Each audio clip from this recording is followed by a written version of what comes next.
तो प्रत्येक दिन गोधूम कहते हैं गेहूं को, भगवान शिव के ऊपर गेहूं के दाने चढ़ाते हैं। साबुत गेहूं से भगवान की पूजा करते हैं। गेहूं को भी पहले धोया जाता है, फिर सुखाया जाता है, फिर भगवान महादेव के ऊपर उसको चढ़ाया जाता है। उससे क्या होता है वो भी सुन लें आप। गेहूं चढ़ाने के इतने फायदे हैं, आप लिख नहीं पाओगे। वैसे मैंने बोला है कि कॉपी लेके आइए, डायरी लेके आइए और इन पॉइंटों को उसमें लिखिए। ये सब बातें आप पहली बार सुन रहे हैं। गेहूं से मूर्तियों की प्राण प्रतिष्ठा की जाती है। गेहूं में प्रतिमाओं को दबाया जाता है और उससे अन्नवास के नाम से जानते। अनाजों में गेहूं को बड़े प्रमुख रूप से लिया गया है। बहुत पूजा का भाव। जोत जलाते हैं, अखंड जोत, तो उसके नीचे या चावल रखे जाते हैं या फिर गेहूं के दाने रखे जाते हैं। गेहूं को इतना शुभ विशेष रूप से पूजा में माना गया है। तो शिवलिंग पर साबुत गेहूं चढ़ाने से सांसारिक सुख की प्राप्ति होती है। गृहस्थियों के लिए तो किसी वरदान से कम नहीं है। पति पत्नी का स्नेह, सास बहू का स्नेह, बाप बेटे का आत्मीयता, ये सब जीवंत बने रहें, कभी टकराव न हो, एक दूसरे से दूर न हो। बड़ा कष्ट होता है जो माता पिता जीवन भर बच्चों का लालन पालन करते हैं और अंत में बच्चे अपनी पत्नी को लेकर माँ बाबूजी को छोड़ के चले जाते हैं। यह ग्रंथ कहता है कि यह गेहूं है वो परिवार को बिखरने नहीं देता। कमाने के लिए भाई भाई कितने भी दूर चले गए हों, लेकिन ऐसा कोई दिन नहीं होता जिस दिन वो एक दूसरे को याद नहीं करते। मैं 100 शब्दों की बात एक बात में कह दूं, महादेव के ऊपर गेहूं चढ़ाने से परिवार बिखरता नहीं है। यह इसकी बहुत बड़ी महिमा है। तो शिवलिंग पर गेहूं चढ़ाने से सांसारिक सुख की प्राप्ति होती है। श्लोक भी बोल रहा हूँ। गोधूमानस तथा पूजा प्रशस्ता शंकरस्य वै प्रजापत्यम ब्राह्मणानाम कर्तव्यम वै फलस्वभी। ब्राह्मण लोग जो पंडित कर्म करते हैं, वक्ता लोग हैं, समाज में उन्हें यह बात भोले भाले भक्तों को बता देनी चाहिए। जैसे भगवान के ऊपर फूल पत्तियां प्रत्येक दिन चढ़ाते हैं, उसी प्रकार से प्रत्येक दिन भगवान शंकर का भी ऐसे ही पूजन होना चाहिए।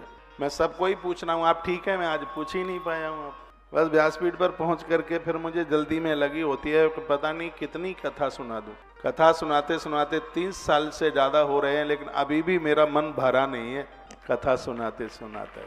तो आप क्या सुने? गोधूमानस तथा पूजा प्रशस्ता शंकरस्य वै। गोधूम गेहूं को कहते हैं। भगवान शिव के ऊपर गेहूं चढ़ाए जाते हैं, साबुत गेहूं। इससे महादेव बहुत खुश होते हैं। इससे परिवार विखंडित नहीं होता, परिवार के लोग इधर उधर नहीं भागते। परिवार को एक संगठित जीवन जीने के लिए प्रत्येक दिन ये गोधूम यानी गेहूं भगवान के ऊपर चढ़ाइए। मैं चढ़ाता हूँ इसलिए क्योंकि आप मुझसे दूर न जाएं, इसलिए यहाँ जुड़े रहें। गेहूं चढ़ाता हूँ मैं शिव के ऊपर। ये संगठित बनाता है, अपनों को अपनों से दूर नहीं करता। यह इसकी बहुत विशेषता है।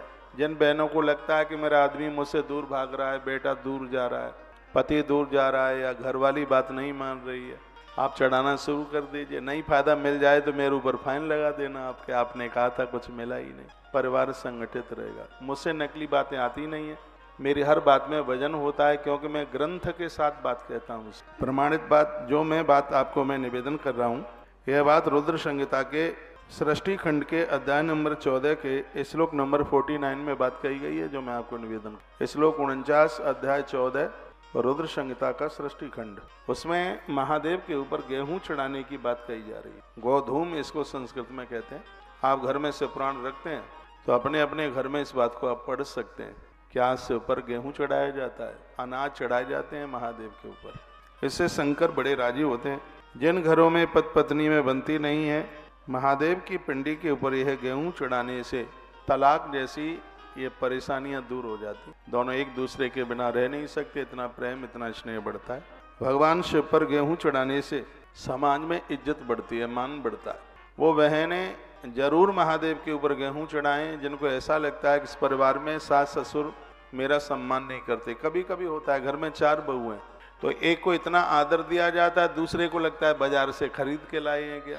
एक बार के लिए लोग भोजन के बिना रह लेंगे, लेकिन भाई सम्मान तो सबको चाहिए। बड़ा बुरा लगता है जब परिवार में सम्मान नहीं मिलता है, परिवार बिखर जाते हैं, टूट जाते हैं। तो भगवान शिव के ऊपर गेहूं चढ़ाने से समाज में आदर मिलता है, सम्मान बढ़ता। और मुझे विश्वास है कि हमारी आज की कथा को सुनकर शिव पूजा में आप प्रत्येक दिन गोधूम यानी गेहूं भगवान शिव के ऊपर चढ़ाएंगे। 5 चढ़ाइए, 7 चढ़ाइए, 11 चढ़ाइए, 108 चढ़ाइए। मैं तो 108 चढ़ा देता हूँ। फिर गेहूं को लेकर के कबूतरों को डाल दो, जीव जंतुओं को डाल दी। कोई बहुत ज्यादा इसमें रकम लगने वाली नहीं है और फायदे इसके बहुत ज्यादा है।